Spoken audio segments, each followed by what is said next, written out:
નમસ્કાર, સમાચારો સાથે હું છું જયેશ। મહાનગરપાલિકાની સામાન્ય સભા પહેલા જ જામનગરથી મહત્વપૂર્ણ સમાચાર આવી રહ્યા છે। અહીં આખરે આ તમામ બાબતોને લઈને અનોખો વિરોધ જોવા મળ્યો।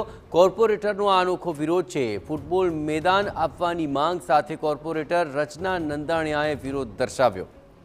એમ્યુઝમેન્ટ પાર્ક પાસે સરકારી મેદાન બિલ્ડરને વેચવાની પેરવી હોવાનો તેમણે આક્ષેપ લગાવ્યો છે। સ્થાનિકોએ હાથમાં પોસ્ટર્સ રાખી શરીર પર કીચડ લગાવી વિરોધ કર્યો। 20 વર્ષ પહેલાનું રમતગમતનું મેદાન હવે ખુલ્લું મૂકવાની માંગ કરી છે। વોર્ડ નંબર 6માં ખુલ્લી કેનાલથી ત્રસ્ત સ્થાનિકોએ ઉગ્ર વિરોધ નોંધાવ્યો।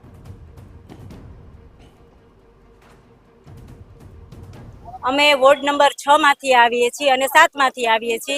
આજે લગભગ 7-8 વર્ષથી આ સતત અમારી ગટરું છલકાય છે। 2 ફાર્મ ગટરું છલકાય છે। બહેનોને કોઈ પ્રશ્ન એવા છે કે કોઈ દશામાના વ્રત હોય કે અમે રજૂઆત કરી, ભાઈ સાહેબ પગે લાગી સાફ કરી જાઓ, અમારા ગંદકીમાં ધૂપ દીવા કરવા હોય।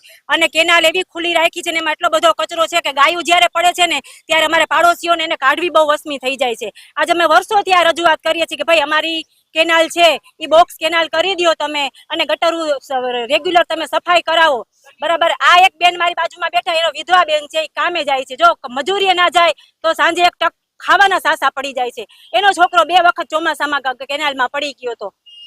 અમારો પ્રશ્ન એ જ છે કે આજની તારીખમાં અમને આ જવાબ નહીં આપે સોલિડ વેસ્ટ શાખા ભૂગર્ભ દ્વારા કે અમે અમારું કામ આગળ વધારી દેશે કે અમારે બોક્સ કેનાલ કરી દેશે, અમારી ગટરું સફાઈ કરી દેશે, અમારે ગટરના મોટા પાઇપ નાખી દેશે તો જ અમે અહીંથી નહીં હટીએ। બાકી અમે અંદર જઈ અને ઘરેથી ગટરનું કેનાલનું પાણી ભરી આવી ડોલું અને અંદર જઈને રેડશું, ભલે અમારું જે થાવું હોય થાય। અમે કાંઈ પાકિસ્તાન નથી રહેતા, અમે ગુજરાતના વતની છીએ। અમારી પાસે બધા ટેક્સ વસૂલ કરવામાં આવે છે, તો પછી અમને અમારો આવી હાલત શા માટે, શું કામે? અમે કાંઈ કોઈના દુશ્મન